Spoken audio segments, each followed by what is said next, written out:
저는 고영환 선교사라고 하고요.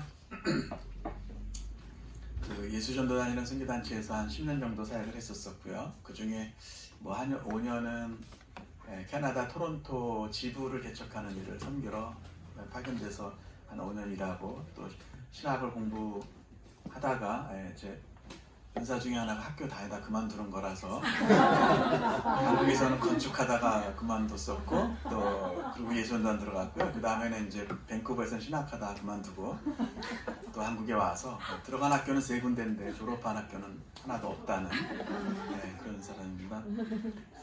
제가 건축을 공부했었지만 또 하나님의 특별한 은혜 가운데서 예수전도단에서 처음 제가 맡았던 일은 악보를 그리는 일이었고, 또 찬양을 인도하는 일이었고, 그러다 보니까 언제부터인가 하나님께서 제 마음에 새로운 노래들을 주셔서, 처음엔 제가 체보도 못했지만 현재까지는 제가 작곡한 노래로만 한 6개의 음반 정도를 냈습니다. 그래서 그러면서도 제가 또 노래는 잘 안 돼서, 보통은 보통 자기가 작곡하고 노래하는 사람은 싱어송라이터라고 그러잖아요. 근데 저는 이제 댄서송라이터라고 노래는 안 되고 이제 춤은 약간 되기 때문에 보여드릴 수는 없고요. 거룩한 주일이기 때문에 핑계를 그렇게 되겠습니다. 저는 예배 사역을 계속 한 30여 년 정도, 제가 한 12살 때부터 해서 현재까지 이렇게 쭉 해왔고요. 농담인데 보다가 더 심해요. 현재의 나이를 제가 줄이려고 제가 그러면서도 또 하나님께서 저에게 노래를 주시면서 노래를 통해서 세계 선교 혹은 북한에 대한 마음을 주셨어요. 그래서 저는 제 사무실에 그 컴퓨터 아래 이렇게 보면 조그맣게 제가 쪽지를 써놨는데, 노래가 길을 만든다. 제가 믿는 것이에요. 제가 뭐 사실 길을 만드는 건 토목적인데 제가 건축을 하다가 안 했던 것을 이렇게라도 좀 풀어서 노래가 길을 만든다. 노래가 집을 짓는다.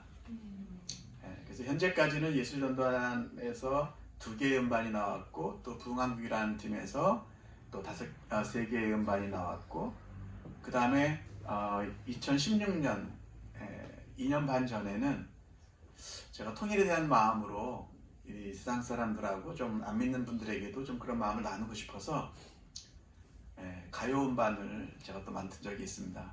여러 가지 하죠. 가요 음반을 윤동주 선생님의 서시에 곡을 붙이게 됐고, 우리 부활팀이 불러주셨고, 뭐 인순이 선생님 소양, 박완규 씨, 전인권 선생님, 뭐 아이비, 원더걸스 선예, 국악소녀 송소희, 뭐 이런 분들이 다 참여를 해주셨어요. 제가 4년 반 동안 만든 앨범이거든요.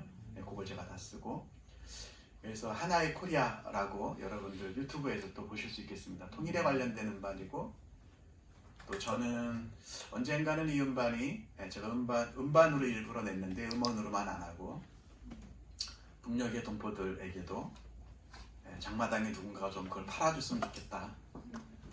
그래서 북한 영혼들이 또 들으면서 힘을 얻고, 또 언젠가는 함께 꿈꾸는 세상에서 함께 살아가기를 소망하는 마음으로 하나의 코리아라는 음반을 2년 반 전에 낸 적이 있습니다. 사실 내년이 6.25 전쟁이 발발한 지 70년이 차는 해입니다. 저희 북한 선교, 통일 선교라는 사람들은 삼중적인 분단의 때다 이런 얘기를 합니다.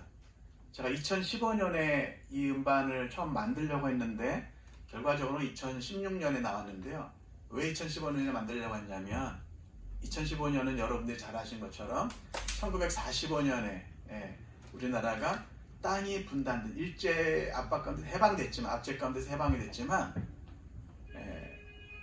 전쟁을 일으킨 당사국이 아니었지만 우리나라가 땅이 분단된 지 70년이 차는 해였고, 또 우리 작년은 2018년은 정부가 따로 체제가 분단된 지 또 70년이 차는 해였고, 이제 내년은 민족이 분단된 지 또 70년이 차는, 그래서 이것을 삼중적인 분단이 70년이 차는 해다 이렇게 저희가 설명을 하고 있습니다. 그래서 내년에 아마 저는 국가적으로도 영적으로도 교회적으로도 우리 한국교회로서는 전 세계 가장 큰 대형교 50개 교회 중에 반수가 남쪽에 있지만, 그러나 저 북녘 땅에 수많은 사람들이 복음 한 번 듣지 못하고, 생명의 기독교가 1000만 명의 그리스도인이 있지만 바로 저 위에 수십 킬로 위에 북녘의 영혼들은 복음 한 번 듣지 못하고 먹을 양식이 없어서 200~300만 명이 아사했다는 것은 저는 한국교회의 수치라고 여겨집니다. 전 세계 유일하게 남아있는 분단 국가. 제가 부흥이라는 곡을 1996년 11월에 밴쿠버에서 신학을 공부할 때 썼었는데요. 그때 하나님 주신 마음이 그런 거였거든요. 우리 한국교회가 보니까 전 세계에서 정말 칭찬하는, 칭송하는 다양한 기도가 정말 한국에서 다 나왔고, 다양한 종류의 새벽 기도, 막 철야 기도, 막 금식 기도, 뭐 종류대로 다 나왔고, 그런 파워가 열정 있고 하나님의 말씀을 배우는 교회고, 성경 말씀을 공부하고. 우리나라의 부흥은 사실은 성경 사경회를 통해서 일어났던 부흥이었죠. 구제하는 교회고 선교하는 교회고 온 땅끝까지 가는데, 사실 붙어있는 이 한반도 북녘 땅에 바로 가까이 있는 곳에 가지 않는, 그리고 지금도 많은 혼란이 이 시대 가운데, 아픔 가운데 하나님 사랑하시는 영혼들이 저 북녘 땅에 복음 한번 듣지 못하고 죽어가고 있는데, 그것을 어찌하지 못하는, 시대의 길이 열려지지 않고 오히려 혼돈 가운데 어두워지는 그 답답함이 사실 한국 땅 안에 현재까지도 있습니다. 하나님께서 저는 한국교회를 기다리신다고 생각해요. 한국교회를 기다리신다고 생각해요. 우리 이전 세대, 우리 부모 세대 분들이, 그분들의 부모님들, 예수님 믿던 목사님들이 순교하거나 공산당에 의해서 죽었던 그 많은 아픔들이 있는 분들, 그분들 시대의 그 아픔을 우리는 사실은 겪어보지 않았기 때문에 모르죠. 그런데 그분들도 배려하시고, 그러면서 여전히 기다리시지만, 그럼에도 불구하고 지금 너무도 시급한, 한반도에 어떻게 보면 너무도 중요한 어떤 변환기에 우리는 복음을 가지고 무엇을 할 것인가, 그런 고민들을 우리가 함께 해보고 싶습니다. 시편 116편 말씀 우리가 읽었는데요. 이 말씀은 그 성경 말씀에 보면 위에 표제어에 성전에 올라가는 노래라고 분류가 되어 있는 시편의 시 중에 하나입니다. 그러니까 이스라엘 백성이 명절 때 예루살렘에 성전에 올라가면서 불렀을 노래로 알려져 있고, 특별히 여기 보시는 것처럼 여호와께서 시온의 포로를 돌려보내실 때 우리는 꿈꾸는 것 같았다. 이 말씀은 그 이전에 정말 바벨론 포로 생활로 끌려갔다가 70년 만에 돌아오게 하시겠다는 하나님의 약속이 정말 이루어져서 그때를 기억하면서 이분들이 고백했었던 어떤 감사와 감탄과 어떤 감동의 고백이 1절, 2절, 3절의 고백입니다. 그러면서도 4절, 5절, 6절은 거기서 끝나는 것이 아니라 아직 남아있는, 아직 이방 땅에서 정말 여호와의 노래를 부르지 못하고 있는 그 백성을 향한, 자기 동족을 향한 눈물의 탄원의 기도가 애잔하게 4절, 5절, 6절에 애잔하게 있는 것이죠. 1절, 2절, 3절에 보면 여호와께서 시온의 포로를 돌려보내실 때 우리는 꿈꾸는 것 같았다. 이방 땅에서 하나님을 예배할 수 없다가 하나님께서 하나님의 때에 갑자기 언약하신 대로 70년 만에 고향 땅으로 돌아와서 다시 공동체를 재건하고 하나님을 예배하는 자리에 나아갈 수 있었던 그 은혜가 너무 감격스러워서 그때 우리 입에는 웃음이 가득하고 우리 혀에는 찬양이 찼었습니다. 문나라 사람들, 열방 사람들이 이를 보고 와, 하나님을 인정하는 일들이 일어나게 된 것이죠.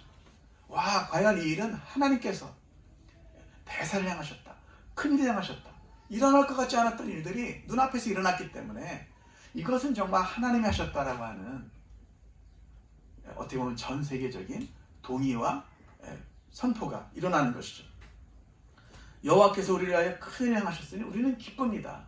기뻤습니다. 그렇게 고백한 것입니다. 그런데 그들은 거기서 끝난 것이 아니라 여호와여 우리의 포로를 남방 시내들 같이 돌려보내소서.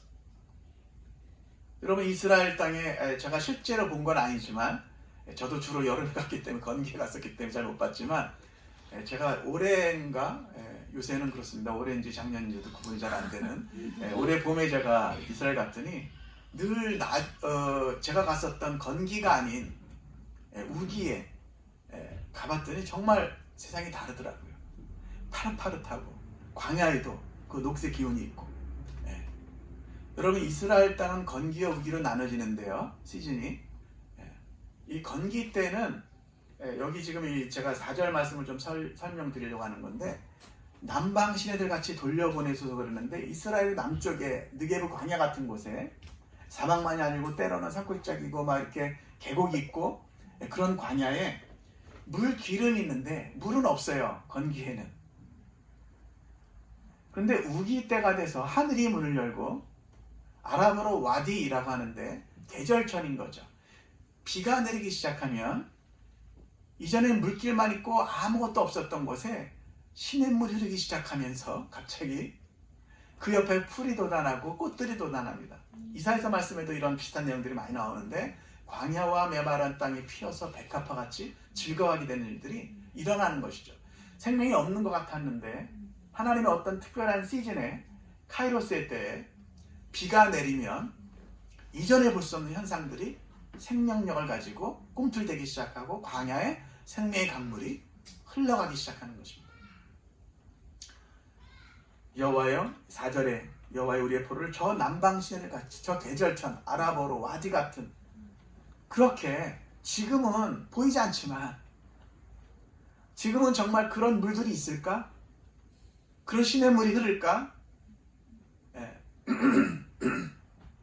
아무도 보지 못했기 때문에 믿지 못하고 있지만, 그러나 하나님의 때가 되면 그 복음의 강물이, 생명의 강물이 흐르게 되는 줄로 믿습니다. 우리 이 말씀은 이스라엘 땅에서 일어났던 어떤 역사적인 사건을 기억하면서 또 그와 같은 일들이, 형제들이 아직 복음 바깥에서 죽어가고 있는 이방 땅에서 아직 하나님을 알지 못하고 예배할 수 없는 그 형제들을 기억하면서 쓴 말씀이라면, 이 말씀을, 이 텍스트, 하나님의 말씀을 한반도라고 하는 이 한반도의 시대를 살아가고 있는 한반도라는 컨텍스트 안에서 우리가 어떻게 적용할 것인가? 우리도 동일한 꿈을 꾸기 원한 것입니다. 하나님, 저 북녘 땅에 지금은 메말라 있는 것 같고 복음의 강물이, 치유의 강물이 흘러가고 있는 것 같지 않지만 하나님께서는 불가능한 것이 없으시기 때문에, 이스라엘 민족을 돌이켜서 주셨던 하나님께서 우리 민족에게도 저 북녘 땅에 하나님 그런 생명의 강물이, 치유의 강물이, 복음의 강물이 흐르길 원합니다. 기도할 때 저는 시대의 문들이 열리고 시대의 길들이 저 북녘 땅으로 나가게 될 줄로 믿습니다. 우리 한국교회 어른들이 얼마나 많이 기도했습니까? 예배 때, 대예배 때 우리 많이 불렀던 시온의 영광이 빛나는 아침 찬송가 가사에 보면 말랐던 시냇물 흘러오네, 매였던 종들이 돌아오네. 시온의 영광이 빛나는 아침에 하나님께서 새롭게 하실 그날에 우리가 그 일을 보게 될 줄로 믿습니다. 여러분 잘 아시는 것처럼 1907년에 평양에 대붕이 있었습니다. 그 이전에는 평양은 어둠의 도시로 알려져 있고 기생의 도시로 알려져 있었어요.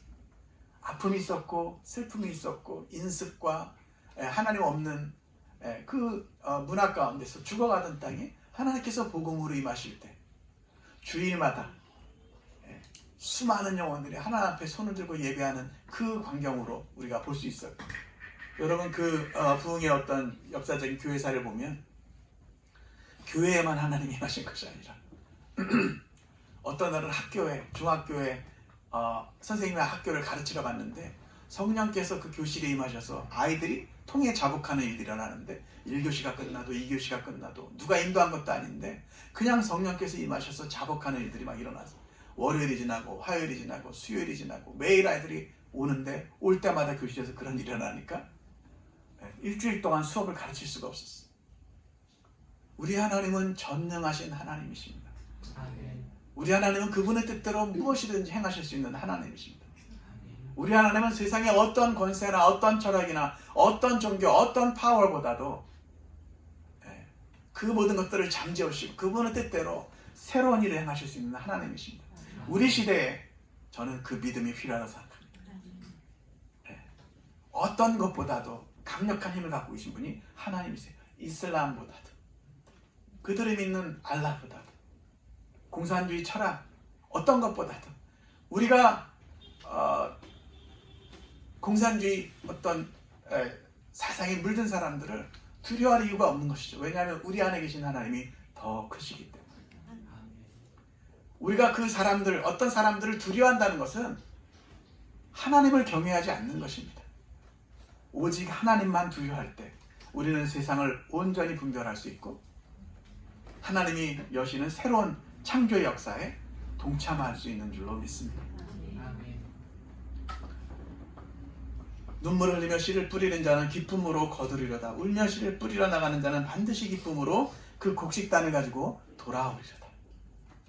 저는 보니까 성경 말씀 보니까 하나님은 시대 때마다 우는 사람들을 사용하세요. 다른 사람의 아픔에 눈물 흘릴 수 있는 사람들을 사용하세요. 제가 부흥이라는 곡을 쓸 때, 작곡할 때 의뢰받았던 것이 느헤미야 말씀을 읽으라고, 느헤미야 말씀을 통해서 가사를 써달라고 부탁을 받았는데, 학원보고만 협의회라는 데서 제가 느헤미야 말씀을 읽다 보니까 그 시대에 울었던 한 사람이 나오더라고요. 느헤미야, 유명한 설교가가 와서, 당대에 유명한 어떤 사람이, 지도자가 와서 얘기한 것이 아니라 친척 중에 한 사람이 와서 예루살렘 성문이 불타고 공동체가 아직 파괴되어 있고 성벽이 무너져 있는 그 슬픈 얘기를 전했는데, 그것에 반응했던, 그 말을 듣고 수일 동안 울고 슬퍼하며 금식했었던 느헤미야, 하나님은 그를 통해서 그 기도를 받으시고 그의 헌신을 받으셔서 그 오랜 세월 동안 멈춰져 있던 성벽 재건의 역사를 단 52일 만에 이 느헤미야에게 모든 파워와 권세와 재료들을 주시고, 그리고 네트워크해서 실제로 그 이룰 수 있는 은혜를 주시는 것을 보게 됩니다. 또 제가 보니까 성경에서 울었던, 그 시대 당대 울었던 사람 중에 하나는 다니엘이더라고요. 다니엘서 9장에 보니까 예루살렘의 황무함이 70년만 마치리라고 하는 그 예언의 말씀을 깨닫고 그가 민족을 위해서 베옷을 입고 울며 금식할 때 하나님께서 그 시대에 또 다니엘을 쓰셨던 것을 봅니다. 우리 주 예수님께서는 이 땅에 오셔서 눈물을 흘리시더라. 죽은 나사로의 돌문 앞에서 죽어가는 영혼들을 바라보시면서, 혹은 황무한 예루살렘 성을 보시면서 눈물을 흘리셨던 중, 성경에 영어 단어로는 딱 2단어로 되어 있는, 그러나 가장 강력한 하나님의 마음을 표현한 죽은 나사로의 돌문 앞에서 Jesus wept. 예수님께서 우셨다. 지금 예수님께서 저 북녘 땅의 수많은 영혼들을 향해서 우시고 계시는, 눈물을 흘리시는 하나님. 사실 제가 요새 저희 어머니가 담도암 수술은 못 하셨고요. 아흔이시라서 또 많이 퍼져 있어 수술해도 저거 안 되고, 또 뭐 그런 상황에서 그냥 뭐 지금 무의식 상황에서 이제 병실에 계신데, 그래서 오늘도 제가 이제 예배 끝나면 내일 아침 10시 반까지는 병원에 가서 저희 어머니 옆에 이제 형제들이 돌아가면서 이렇게 섬기고 있는데요. 그래서 저희 어머니를 좀 뭐 또 지금 좀 평온해지셔서 다시 요양병원을 가실 수 있고 그런 상황이지만, 제 마음에는 이게 계속 저희 어머니에 대한 어떤 마음이 또 보내드려야 되는 마음이 좀 있죠.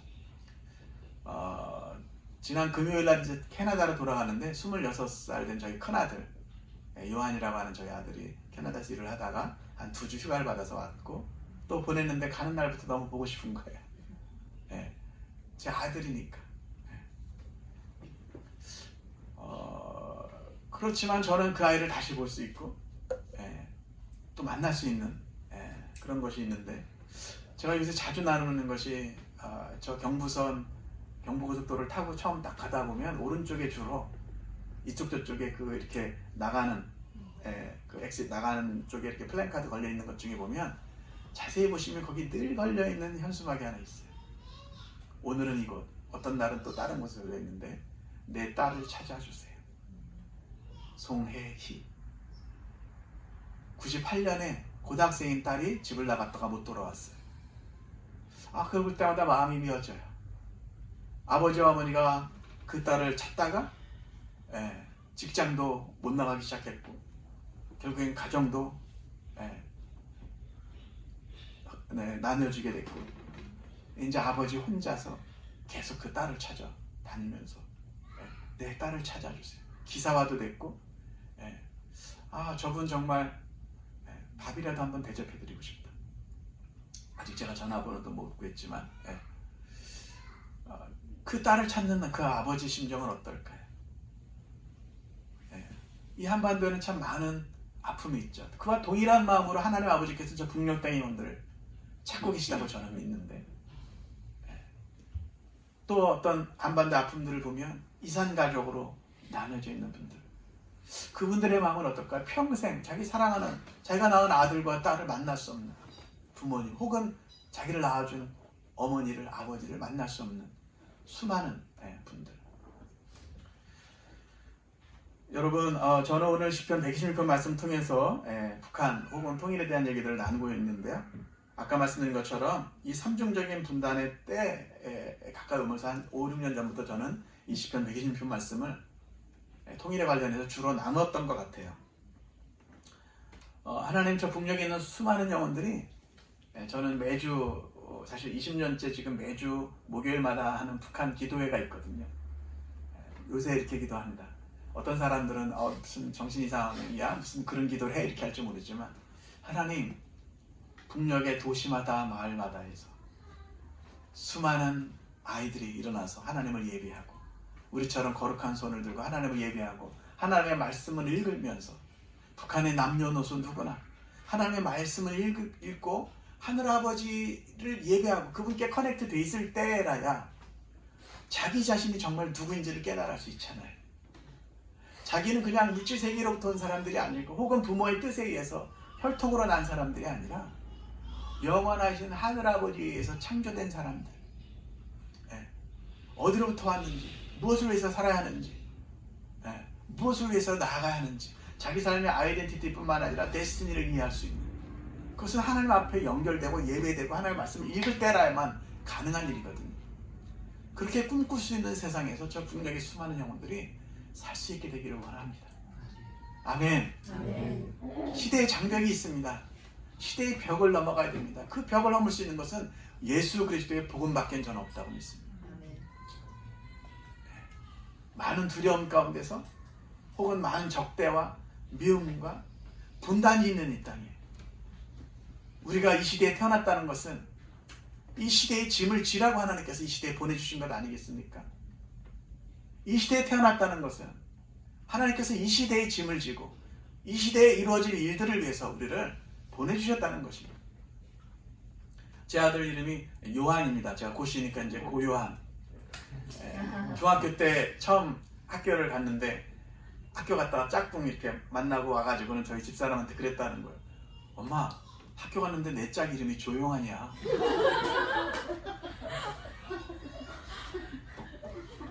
고요한하고 조용한이 만난 거죠. 근데 가끔 복음서를 읽다 보면은 이 세례 요한을 보내주셨을 때, 저는 이제 사도 요한을 생각하고 요한을 준 거지만, 세례 요한에 대해서 묘사하는 말 중에 하나님께로부터 보내심을 받은 사람이 있으니 이름은 요한이라. 그러니까 자꾸 제 아들 생각도 나죠. 그러면서도 저 자신에게도 적용되죠. 한 3년 전에 그 전세계 한인 선교사 대회에 저희 팀이 찬양 인도를 하게 돼서, 그때는 처음으로 시카고에서 하지 않고 이제 LA에서 그걸 할 때였는데, 한 1200명 선교사님들 집회 때 저희들이 가서 선교러 갔는데, 그때 마침 메시지를 전해주신 분이 고석자 희자 고석희 목사님이라는, 저는 성함만 듣다가 처음 뵀어요. 근데 이분이 이제 농담같이 재밌게 하시더라고요. 저는 나는 러시아 문학과 예술가 이런 걸 너무 좋아한다고 그러시면서, 내 이름은 고석희가 아니라 고스키라고, 고스키다 이렇게 하시면서 아주 너무 귀한 말씀들을 들었는데, 그때 저한테 정말 좀 크게 아주 감동적으로 왔던 말씀, 그것을 저도 집회 때마다 많이 나누는데요. 그것은 어떤 거냐면, 우리 하나님은 유일하신 하나님이시죠. 그분은 한 분 하나님이세요. 온 세상에 그분의 나라, 그분의 통치가 이루어지기를 우리가 소망합니다.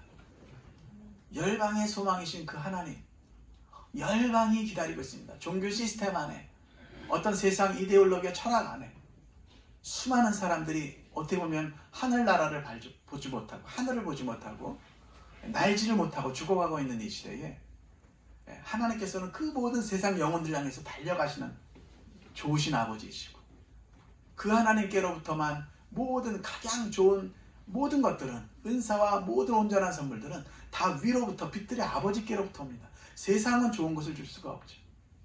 좋은 것은 아버지께로부터만 옵니다.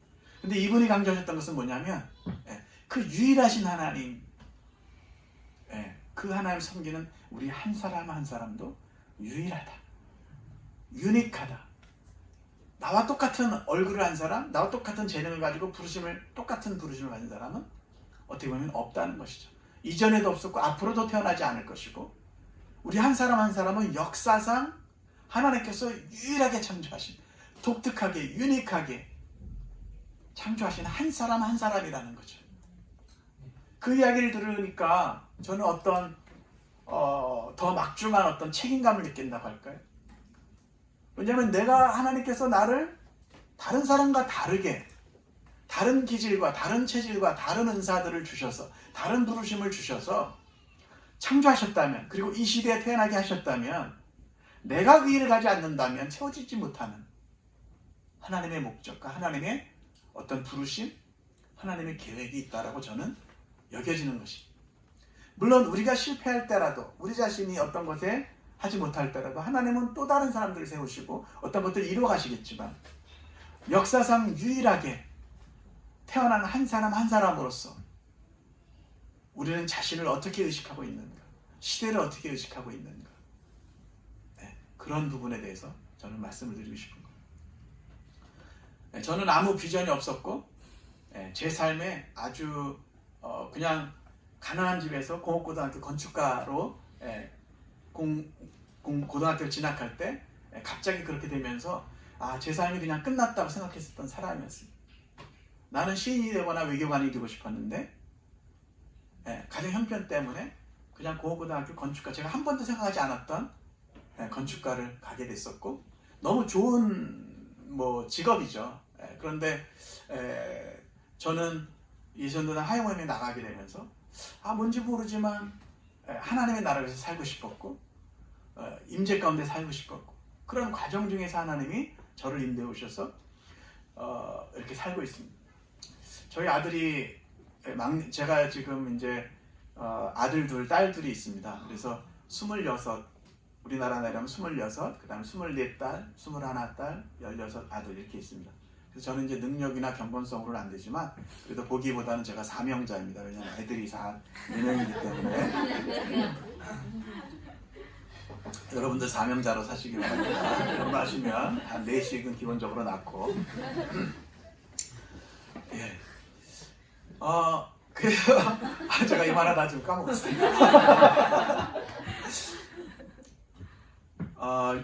제가 집에 어느 날 들어갔더니 저희 아내가 그러는 거예요. 당신 집에 들어오면서 힘들어 이렇게 하지 말라는 거예요. 저는 그 말 하는지도 몰랐는데 힘들어 그래 하지 말라는 거예요. 왜냐 그러니까 막내 아들이 지금 중3인데요. 16살 된 요엘이라는 아들이 있는데 걔가 우리 집사람한테 그랬다는 거예요. 엄마, 나는 아빠가 하는 그 사역이라는 거 난 절대로 하지 않을 거라고.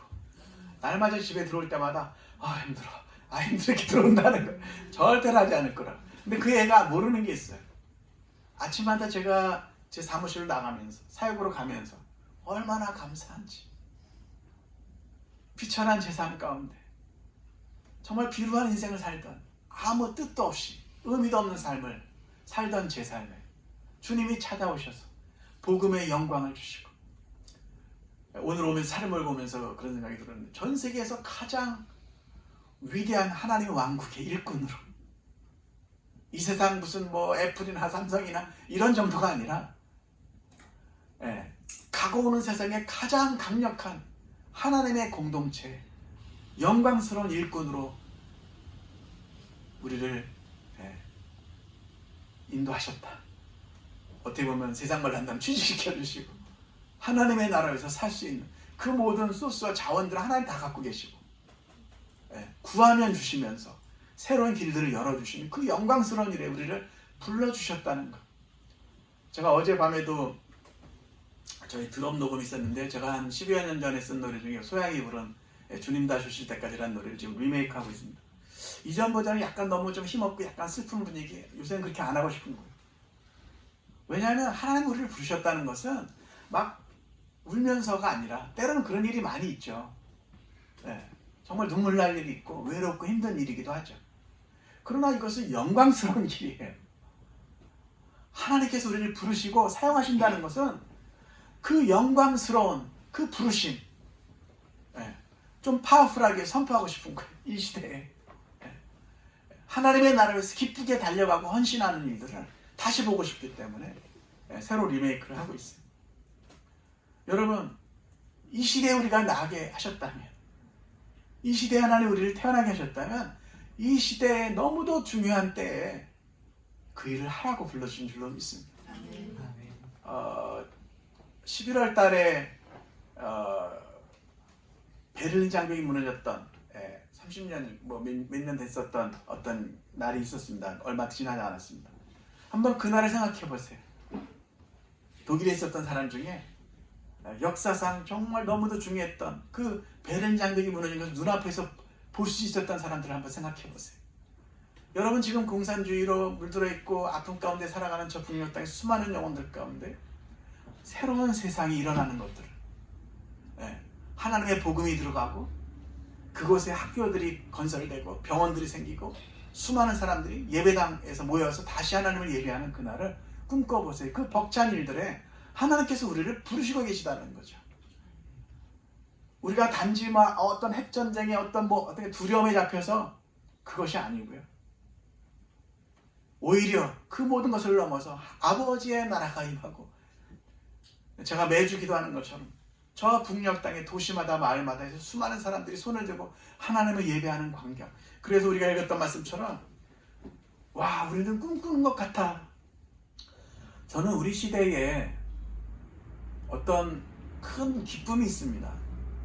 아픔이 여전히 한반도 가운데 있지만 이 시편 말씀이 한반도 가운데서 응답되는 것을 보게 될 것을 제가 믿기 때문에, 제가 아침마다 저희 사무실이 부흥한국 사무실이 이태원에 있어요.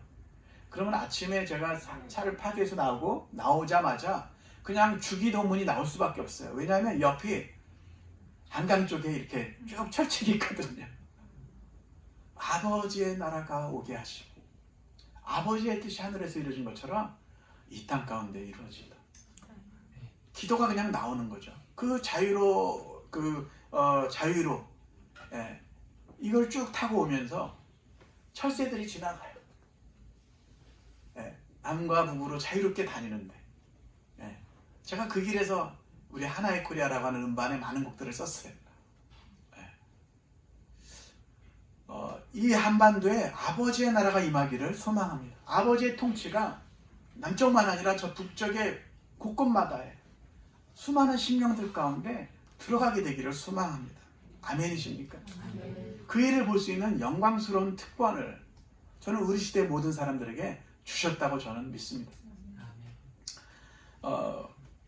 재미난 것은 슬픈 일이죠. 사실 재미난 것이 아니라 슬픈 일인데, 이전에 우리 한국교회가 민족을 살리기 위해서 정말 여호와의 우리의 포로들을 저 남방신들 같이 돌려보내소서라고 하는 것처럼 하나님 북한의 영혼들을 위해서 기도했었던 우리 한국교회의 전통과 그 정말 복음 안에서의 어떤 고백들이 있어왔는데, 요새는 사실은 통일에 대한 얘기를 하기가 사실 점차 조심스러워지는 거죠.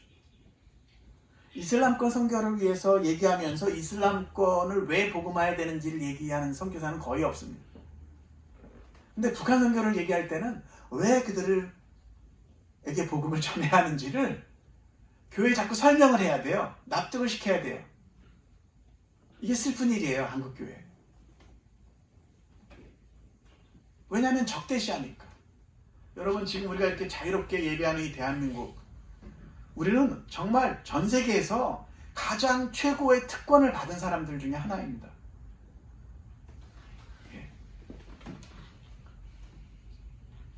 영적으로든 경제적으로든 전 세계 상위 10% 20% 안에 다 드는 사람들이에요. 생각해보세요. 이슬람권의 힌두권에서 마음대로 복음 예수님 믿고 예배하면 최근에도 노푸드 수익교회에서 베이스 기타도 치고 선교 헌신해서 터키에 나간 형제가 터키인에 의해서 칼 맞아서 순교했잖아요. 지구상에서 수많은 나라 사람들 가운데서 우리가 마음껏 찬양할 수 있고 예배할 수 있는 이 자유, 이거는 어마어마한 특권이고 영광입니다. 우리는 없는 것을 보면 안 돼요. 이미 주시는 것, 아버지의 나라. 10여 년 전에 주님 다시 오실 때까지는 제가 곡을 쓰면서 우리는 주님만 바라봐야 돼요. 내가 가는 이 길의 끝에서 나는 주님을 보리라. 주님만 계시면 돼요. 주님을 잃으면 모든 것을 잃는 것이고 주님을 얻으면 모든 것을 얻는 것이에요. 세상에 많은 것을 누린다 할지라도 주님을 잃으면 끝인 것입니다. 이 세상에서는 주님 때문에 많이 풍성한 어떤 것들을 얻은 자가 자랑할지 모르겠지만 그 나라에서는 주님 때문에 기쁨으로 자원해서 많이 희생한 사람이 기뻐하게 될 것입니다. 즐거워하게 될 것입니다. 주님께 우리도 드릴 수 있었음을 인해서 그 영광을 인해서 즐거워하고 기뻐하게 될 것입니다. 그 사람들 복음 없이 죽어가고 있는데 우리 남녀교회가 이 시대에 복음을 전하지 않고 시대의 길을 개척하지 않고 오히려 장벽을 만들고 있는 것은, 여러분 우리 흔히 중보기도에서 스트롱홀드라고 얘기하죠. 견관진, 사람들을 가두고 복음이 들어가지 못하게 막고 있는 어떤 것들. 여러분 북녘에 우리가 늘 생각하는 공산주의나 여러 가지 어떤 것들이 경관진이죠. 그런데 제가 생각할 때 우리 시대의 더 경관진은 복음으로 그 땅의 영혼들을 향해서 긍휼히 여기고 복음을 전하려고 하는 노력을 하지 않고 마치 예수님 당시에 바리새인들처럼 세리와 죄인들, 나는 특별하고 나는 구원받을 수 있고 나는 하나님 앞에 나갈 수 있지만 저들은 차별하고 적대시하고 복음이 아닌 미움으로, 여러분 성경은 사랑으로 하지 않는 것, 믿음으로 하지 않는 모든 것은 죄입니다. 그것이 저는 더 견고한진 같아요. 여러분 북녘에 어둠이 무너져라고만 해서 기도해서 무너지는 것이 아니라 빛이 들어가야 되거든요. 빛이 들어가면 어둠은 무너지는데 그 빛이 들어가지 못하게 막아서고 있는 일들이 더 무서운 현실인 거죠. 깨달아야 돼요. 시대의 길을 내야 돼요. 예수님 믿는 우리 안에 세상의 빛으로 오신 예수 그리스도가 계세요. 우리가 들어가면 우리 안에 계신 주님께서 그 땅에 빛으로 임하시는 것이에요. 물론 우리 없어도 하나님께서는 그분의 일을 지금 하고 계십니다. 제가 다 말씀드릴 수 없지만 다양한 영역에서 수많은 일들이 일어나고 있어요. 여러분 우리가 북한을 단지 복음 전해들을 대상으로만 생각하는 것은 많은 것을 놓치고 있는 거예요. 오대원 목사님께서 늘 그 얘기하세요. 오히려 우리가 그들에게 배워야 될 것이다. 왜냐하면 그 핍박 가운데서도 여전히 하나님 섬기고 있는 사람들 있잖아요. 총칼 앞에서도 무너지지 않냐고. 우리는 세상이 약간의 유혹과 욕심 가운데서도 무너지는데 저 북녘에서 여전히 신앙을 대대로 북한 당국이 파악하고 있는 그루터기 교인들, 월남하지 않고 그곳에 남아있었던, 그곳에 신앙생활을 했었던 사람들이 대대로 그분들을 통해서 정말 우리가 어떻게 그분들이 신앙을 지켜왔는지를 배워야 할 것이다. 여러분 지금 우리가 이렇게 평안 가운데 하나님 예배할 수 있다는 건 하나님의 은혜입니다. 그러나 시편 126편 말씀처럼 우리가 꿈꾸는 것 같은 이 것이지만 하나님, 그러나 저 북녘 땅에 수많은 영혼들이 아직도 그 길을 찾지 못하고 있습니다. 여러분 저는 요한복음 4장의 말씀이 예배 관련해서 많이 나눴던 말씀이에요. 사마리아 여인과 예수님과의 대화. 근데 제가 늘 이해가 되지 않는 부분이 하나 있었어요. 그것은 뭐냐면 이 여인이 왜 갑자기 예수님과 막 여러 가지 대화를 하다가 우리 조상들은 이 산에서 사마리아 그리심산에서 예배해야 되는데 당신들은 예루살렘에서 예배한다고 합니다. 뭐가 맞습니까? 라고 하는 이 대목이 제가 볼 때는 갑자기 확 들어온 대목같이 저는 느껴졌어요. 이 여인이 왜 갑자기 얘기를 했을까? 저는 이게 항상 퀘스천이었거든요. 근데 제가 느끼는 조금 깨달았다고 생각이 드는데, 아까 말씀드렸던 그 북한에서 온 국군포로 따님 목사 한 수도 받으셨는데요. 이 자매가 어느 날 간증하는데 그렇게 얘기하더라고요. 나는 북녘에 있을 때 하늘을 봐도, 예수님 믿기 전에 하늘을 봐도 땅을 봐도 사람을 봐도 길이 없었다. 길이. 그 얘기를 하는데 갑자기 저는 요한복음 4장 말씀이 깨달아졌어요. 이 여인은요, 그 당시 뭐 대부분의 목사님들은 요한복음 4장이 사마리아 여인의 어떤 뭐 음란한 어떤 뭐 행실로 말미암아서 남편이 있었고 이렇게 얘기하지만 저는 그거 잘 모르겠어요. 그것이 맞는지, 혹은 사실 이 여인은 그 당시 시대 상황은 예수님이 찾아가신 것은 유대인들도 꺼려하는 부정탄다고 하는 사마리아인이었고, 사마리아인 중에서도 그 시대는 여성들의 지위가 되게 낮았어요. 남편이 내보내면 어디 가서 일자리 얻고 살 수 있는 사회가 아니었고, 다른 사람의 혹은 다른 남자의 도움을 받지 않으면 살 수 없는 세상이었고, 그 당시 랍비들은 여성의 결혼을 2번 이상, 최대 3번 이상 허락하지 않았어요. 그러니까 살 수 없는 세상에서 잡을 얻어 살 수 있는 세상이 아니었고, 그런 피해자로 이 여성이 살아갈 수도 있는 그 상황에서 나온 메시지일 수도 있고요. 그냥 중요한 건 뭔지는 모르지만, 그게 어떤 종류의 여인의 상황인지 모르지만, 제가 볼 때는 한 가지 확실한 것은 이 여인은 자기를 끝까지 놔주지 않고 사랑하고 끝까지 사랑해주는 그 남편을 아직 못 만난 거죠. 구약에서 우물은요, 예수님 그 우물은 믿음의 조상되는 남편을 여인들이 만나는 것이에요. 구약에서 우물은. 이 요한복음 4장에서 이 예수님이 메시아로, 남편으로 그 한 많고 슬픔 많은 이 여인을 지금 만나주고 있는 사건인데, 이 여인은 길이 없는 거예요. 이 사마리아 여인은 어디서 내 죄가, 이 한 많은 아픔 많은 인생을, 그 인생의 의미를, 그리고 구원을, 하늘아버지께 나아가는 길을 찾고 있었던 것이죠. 그러니까 갑자기 어디서 예배해야 됩니까? 예배가 뭐예요? 길이잖아요. 저 북녘의 영혼들이 하늘아버지께 나아가는, 구원받고 영생의 나라에 이룰 수 있는 하나님의 통치를 경험하고 그 하나님의 임재 가운데 사는 그 길을 지금도 찾고 있는 것이죠. 우리 시대에 태어났다는 것은 저는 하나님께서 그 일을 하라고 보내주신 줄로 믿습니다. 북한은 하나님께서 사랑하시는 하나님의 잃어버린 자녀들이에요. 하나님이 세상을 이처럼 사랑하사 독생자를 주셨으니 이는 저를 믿는 자마다 멸망하지 않고 영생을 얻게 하려 하십니다. 그 아들 예수 그리스도께서 오신 것은 세상을 심판하려 하심이 아니고 구원하려 하십니다. 요한복음 3장 17절. 구원하러 오셨어요. 많은 사람들이 하나님의 자리에서 북녘 땅 영혼들을 심판하려고 하세요. 자꾸 다 죽어야 된다. 아까 그 자매가 어디 기도 모임에 갔더니 목사님, 남한 목사님이, 어떤 목사님이 그랬다는 거예요. 전쟁 나서 저 북한의 사람들 다 깨끗하게, 핵전쟁 나서 다 죽어야 된다. 이분이 너무 깜짝 놀란 거예요. 내 아들이, 내 딸이 저 북한에 살고 있습니다. 목사님, 그게 무슨 말씀이에요? 전쟁 나면 남쪽에도 20만 30만 죽을 텐데요. 상관없다. 그들 중에 목사님 아들이 있을 수도 있는데 상관없다고 그러시더라고요. 무서운 기독교. 그것은 저는 복음이 아니라고 생각해요. 하나님의 본 마음을 모르는 거죠. 하나님은 구원하시는 하나님이세요. 사랑하시는 하나님이세요. 아비가 자식을 불쌍히 여김같이 긍휼히 베풀어주시는 하나님, 은혜로우시고 자비하시고 노하기를 더디하시고 항상 경책치 아니하시고 노를 영원히 품지 아니하시는 좋으신 아버지, 그분의 나라가 저 북녘 땅에 임하기를 우리가 함께 기도하고 그 일을 위해서 눈물로 씨앗을 뿌리고, 아니 씨앗을 뿌리는 것만 아니라 하늘의 미랄이 되는 삶을 살아야만 한다고 저는 믿습니다. 북녘은 구원받아야 될 우리 민족이죠. 우리 동포이죠.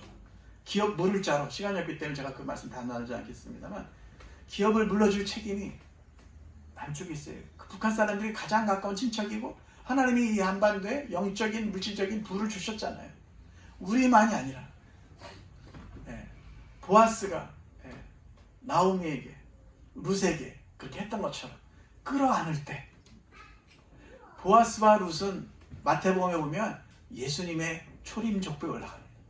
우리 남녘이 보아스 같은 그 헷세대의 사랑으로 북녘 영혼들을 끌어안을 때, 우리 민족의 정수리까지 적대가 아니라 미움이 아니라 훼손된 우리의 어떤 신앙이 아니라 우리 민족의 정수리까지 십자가 사랑으로 충만하게 돼서 다시 한번 열방을 향해서 함께 나아가는 일들이 일어나게 될 줄로 믿습니다. 남북한과 한민족이 함께 살아가는 방법이에요. 통일선교. 통일은 경제적으로든 영적으로든 남과 북이 함께 살아가는 방법이에요. 그리고 북녘 영혼을 향해서 남쪽이 울 때, 대한민국의 북녘 영혼들의 그 아픔을 향해서 울 때 남녘도 살아나고 북녘도 살아나게 될 줄로 믿습니다. 제가 아는 한 분이 계신데 이분이 선교사예요. 중앙아시아 선교사로 한 15년 나가셨다가 원래 이분은 원불교 교무라고 하더라고요. 스님. 원불교 가족이 막 원광대 세우고 막 이런 분인데 이분이 이제 그 포교 활동을 하느라고 저기 소록도에 가신 거예요. 근데 감사하게 이분이 거기서 몸은 한센시병으로 나병으로 힘드시지만 성령 충만한 권사님들을 만난 거예요. 이분이 계속 목탁 두들기면서 화장터에 가가지고 목탁 두들기면서 막 포교하려고 했는데 계속 역전도를 당한 거죠. 그 권사님들이 자네나 예수님 믿고 천국 가, 천당 가, 우리는 괜찮어. 막 계속 그런 거예요. 한 2, 3년을 역전도를 당하고 어느 날 법당에 가서 아침에 새벽 예배선하고 막 목탁 두들기는데 갑자기 찬송가가 나왔어요. 그래서 이분은 법당에서 성령 충만을 받았다. 그래가지고 선교사가 돼가지고 그 중앙아시아에 가가지고요. 이 농아 축구팀 국가대표 코치가 된 거예요. 15년을 했는데 GP라고 하는 선교본부에서 당신이 풍부한 경험으로 본부에 와서 좀 봉사를 해라. 들어오셨는데 15년 전에 복음 전한 그 권사님들이 보고 싶어가지고 갔더니 그 권사님들이 통장 하나를 내놓는 거예요. 선교사님 너무 잘 왔습니다. 몇 년 전에 하나님이 말씀하셔서 우리가 통일 통장을 만들었습니다. 그런데 우리는 몸이 흉해서 못 가니까 선교사님 우리 대신 좀 가주세요. 여기 3분의 1은 교통비를 써주시고 여기 있는 통장의 돈 3분의 1은 북한에 필요한 일을 해주시고 또 3분의 1은 꼭 먹을 것을 사가주세요. 그래서 그분이 처음으로 찾아온 게 제가 실제 사역을 하지는 않는데 현장에 사역을 하는 사역은 아닌데 그냥 동원 사역만 하는데 저를 찾아오신 거예요. 제가 그분 모시고 아드님하고 저희 팀이 중국 연변과기대도 가고 또 아는 분들 또 북한에 복음 전하는 분들 연결돼서 있는 분들 좀 그분들을 또 이렇게 소개해드리기도 하면서 이분이 너무 귀하게 지금은 북한의 농아축구팀 코치로 있으면서 너무 귀한 일들 사람으로 섬기시는 일들을 잘 하고 계세요. 이분이 장애우들 사역을 하시잖아요. 근데 통일에 대한 귀한 마음을 나누실 때 이렇게 얘기하시더라고요. 한반도는 장애인 국가다. 한반도의 허리가 잘려 있어요. 제대로 다른 박질할 수가 없어요. 피가 돌지 않아요. 여러분 우리 시대에 영광스러운 하나님의 역사를 남과 북의 혈관이 이어지고 신경이 이어지고 남과 북의 한 재단에서 하나님을 예배하면서 저 북녘의 수많은 아이들도 하나님의 말씀을 읽고 예배하면서 남녀노소 누구나 새로운 꿈을 꾸는 그 일을 행하시는 이 귀한 시즌에 우리가 이 땅에 태어난 거예요. 이 시즌에 하나님께서 우리를 부르시고 계시다고 믿습니다. 고난과 압제 가운데 있는 북녘교회 기억하면서 우리가 눈물로 함께 기도해야만 합니다. 월남한 교회가 월남에서 남쪽에서 큰 것을 이룬 교회들이 두고 온 교회를 잊으면 안 되겠죠. 여기서 지원이나 그런 것이 들어가지 못할 때 가장 먼저 힘든 삶을 겪어야 되는 분들 그룹이 사실은 교회이죠. 사람들이 잘 분별을 못하는 것 같아요. 거기는 뭐가 쌀이 지원이 들어왔다고만 해도 지역이 쌀값이 떨어지거든요. 그러면 가난한 사람들이 직접적으로 그것을 먹지 못한다 하더라도 사서 먹을 수 있는 기회들이 생기죠. 반으로 떨어지고 해서. 한반도의 아버지의 나라, 아버지의 뜻을 이루어지기를 저희가 소망합니다. 개인주의, 개교회주의 신앙을 넘어서 저는 이 시대의 경관짐 중에 하나는 개인주의 신앙이라고 생각해요. 예배 가운데서도 내가 원하는 것을 갖고 내 개가 아니라 우리는 복음 안에서 주님께 부어드릴 때, 주님께 부어드릴 때, 여러분 이게 돼야 돼요. 이게 제가 오늘 오면서 여기 너무 감사해요. 그래서 교회가 추구하고 또 말씀 제가 이렇게 보고 그러면서 여러분 우리 시대에 내 옛사람의 코어를 강화시키는 쪽으로 사람들이 신앙생활하고 있는데 이거를 극복해야만 돼요. 그 첫 단추가 끼어질 때 하나님께서는 시대를 섬기라고 하는, 이 시대를 향해서 울면서 하나님 정말 제가 저들을 섬기고 싶은데 내 주변의 이웃 가운데 복음 없이 죽어가는 사람들 혹은 북녘 영혼들, 하나님 저들을 섬기고 싶은데 제게 능력이 없습니다. 하나님 은혜를 주세요 할 때 하나님이 부어주시는 것이죠. 섬기기 위할 때 하나님 부어주시는 거예요. 하나님 내게 채우소서 하여서 채워지는 것이 저는 아니라고 생각해요. 우는 자에게 주시는 은혜. 여러분 짐 카비젤이라고 하는 사람이 있어요. 패션 오브 더 크라이스트 영화 주인공 하셨던 분인데 그 영상을 보신 분들이 계실 거예요. 유튜브에서 한글로 그냥 짐 카비젤 영상 하면 여러분도 꼭 보세요. 그분이 예수님 역할 했잖아요.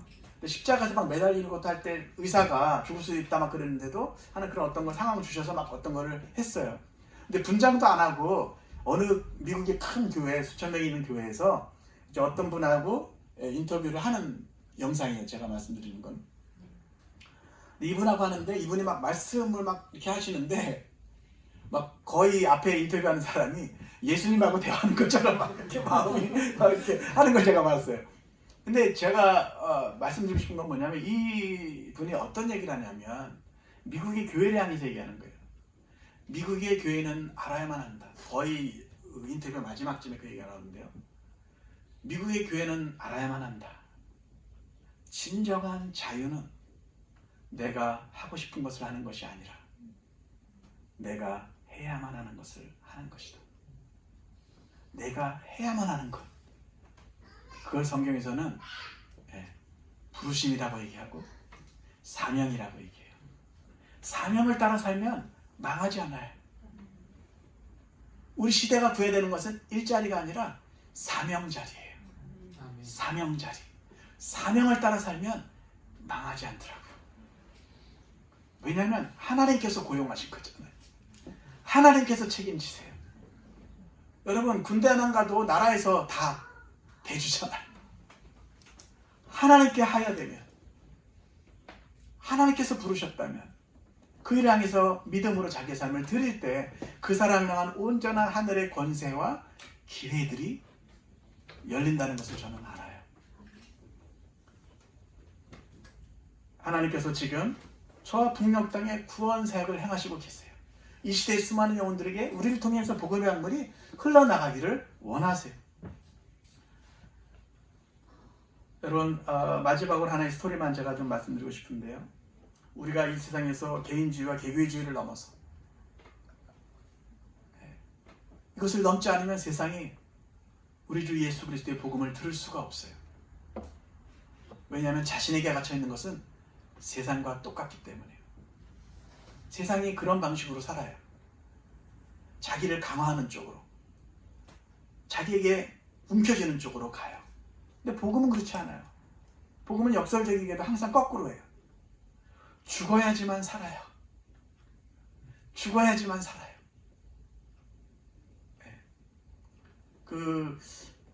그게 뭐죠? 미스터 선샤인. 지금 이제 가물가물하시겠지만 미스터 선샤인 제가 드라마를 쭉 보면서 느꼈던 게 뭐냐면 거기 그 대사가 자꾸 나오더라고요. 살아라, 살아라. 어떤 주인에서 지켜주려고 안 떠내려고 하니까 너는 가서 살아라, 살아라. 여러분 누구든지 나를 따라오려거든 자기를 부인하고 자기 십자가를 지고 나를 좇을 것이니라. 이거는 또 다른 의미로 살아라요. 이 땅의 야망과 이 땅의 옛사람과 이 땅의 어떤 것에 대해서 죽어서 정말 살아라. 영혼을 살아라. 자기 자신을 보는 것이 아니라 하늘을 보고 살아라. 그럴 때만 우리 한번 제가 가끔 이거 하는데 세 번째로밖에는 지금 안 되는데요. 옆에 있는 분을 이렇게 어깨를 이렇게 좀 보면서 우리 모두에게는 사실 영적인 날개가 있거든요. 날개 잘 있어? 이렇게 한번 이렇게 좀 해주세요.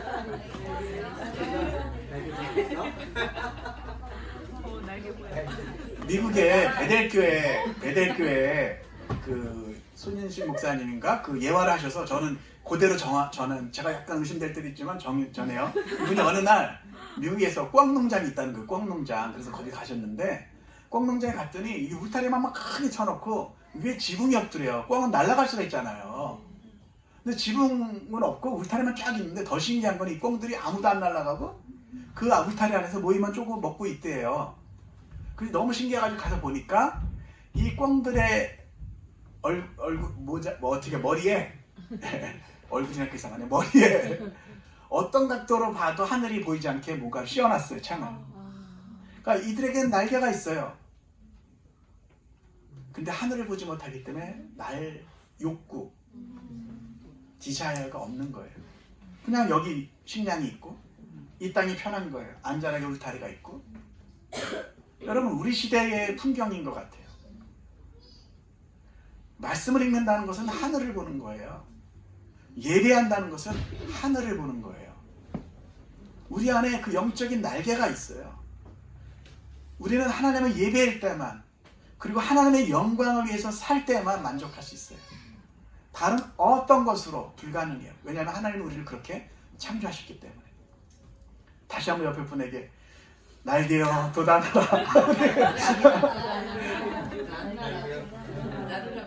네. 우리 안에 푸른 날개. 네. 하나님의 나라를 함께 대우를 벌이고 여러분 이 교회에서 이 민족을 살리고 열방을 살리는 네. 그런 꿈 안에서 비전 안에서 부르심 안에서 함께 날아가게 되기를 소망합니다. 네, 말씀을 마치면서 빈들의 풍성한 교회 그러니까 저는 뭐 당연히 오병이어 말씀이 생각이 났고 또 하나 아까 누가복음 3장 3절에 보니까 이런 말씀이 있더라고요. 디베르 황제가 통치한 지 15해 곧 빈디오 빌라도가 유다의 총독으로 헤롯이 갈릴리의 분봉왕으로 그 동생 빌립이 이두레와 드라곤의 지방이 분봉왕으로 루사니아가 아빌레네의 분봉왕으로 안나스와 가야바가 대제사장으로 있을 때 하나님의 말씀이 빈들에서 사가랴의 아들 요한에게 임한지라. 그 시대의 왕들과 종교 지도자들과 많은 사람들이 있었는데 하나님의 말씀이 빈들에서 사가랴의 아들 요한에게 임한지라. 제가 하루에 한 절씩 말씀 묵상하는 날이 있었는데요. 이 말씀을 읽었어요. 3장 3절을. 3장 2절을. 제가 토론토에서 DTS라는 훈련 프로그램 간사할 때요. 그 적용을 어떻게 했냐면 이 접이의자를 들고 맨날 숲속에 들어갔어요. 혼자 빈들로. 들어갔는데 어느 날 하나님께서 제 문제 가지고 씨름하고 있었거든요. 저는 몸도 막 기진했고 외칠 힘도 없었고 그냥 기다렸어요. 여러분 하나님이 인간이 하나 앞에 나아갈 수 있는 가장 강력한 방법 중에 하나는 부르짖는 것뿐만 아니라 기다리는 거예요. 그분이 오실 때까지. 물론 우리 안에 계시지만 새롭게 만나주실 때까지 기다리는 거예요. 제가 그 들판에서 의자를 놓고 주님 저는 지금 외칠 힘도 없고 죄악으로 연약해서 주님 제가 아무 힘도 없습니다. 기다렸어요. 근데 어느 날 주님께서 제 마음 안에 너처럼 방황하던 청년들을 위해서 기도해라. 한국의 청년들을 위해서. 그래서 제가 뭔지 모르지만 기도하는데 주님 나라 임하시네. 우리 송정미 사모가 불렀는데 부흥이라는 음반에 들어갔던 노래가 그 들판에서 빈들에서 저에게 임하는 것 같이 느껴졌어요. 제 삶을 살아보니까 우리 자신이 영적으로 우리 영혼이 빈들과 같이 가난하고 하나님을 갈망할 때 역사가 일어나더라고요. 제가 오직 주의 사랑이 매어라는 노래를 쓸 때도 동일한 상황이었어요. 제 문제 가지고 심하면서 할 때 우리가 하나님을 받아들이기 위해서 빈들이 될 때 하늘의 풍성한 은혜가 내려지게 되는 줄로 믿습니다. 오병이어 말씀에 보면 우리 다 아시는 이 말씀이지만 제자들이 빈들이고 여기 때도 이미 저물어서 무리를 보내 들어가 먹을 것을 사 먹게 하소서 이렇게 얘기하니까 예수님 말씀하시잖아요. 예수께서 이르시되 갈 것 없다. 너희가 먹을 것을 주라. 여러분, 지금 북녘 땅에 수많은 사람들이 복음 없이, 이번 겨울도 실질적인 양식이 없이 주여 힘든 상황입니다. 지금 다 막혀있기 때문에 저희도 10월 26일 날 북한 영혼들을 위한 어떤 작은 또 모금 행사도 하고 그렇게 하는데요. 제 주변에 또 아까 말씀드린 것처럼 우리 예순남 분들 중에 섬기시는 분들이 많고, 실질적으로 저희는 다양한 일들에 그냥 직접적으로 사역을 하는 건 아니지만 지원하는 그런 사역들을 하고 있습니다. 이 겨울에 파주만 가도 사실 여기보다 한 1도 2도 낮거든요. 제가 여러분들한테 하나 더 유튜브 꼭 숙제를 드리고 싶은데요. 검사는 안 합니다. 통일이 될 때까지는 신발을 신지 못하시겠다고 30년 동안 엄동설안에도 맨발로 다니셨던 최춘선 목사님, 우리 시대의 큰 어른이시죠. 그런 어른들이 지금 필요한 시대입니다. 복음을 이해하고, 아직 저들은 해방되지 않았어. 30년 동안 맨발로 다니시면서 전철 안에서 사람들 볼 때 우리 청소년 남자아이들 보면 안창호, 안중근, 그런 아이들이 막 깜짝 놀라서 뭐지? Why to Korea? 뜻모를 말씀을 선포하셨다. 우리 여학생들을 보면 유관순, 그런 아이들이 막 깔깔 웃는데, 우리 시대에 그런 복음으로 민족을 새롭게 하고 새로운 것을 함께 창조할 그 시대라고 믿어집니다. 제가 잠깐 기도하겠습니다. 하나님 아버지, 감사합니다. 우리 빈들의 풍성한 교회에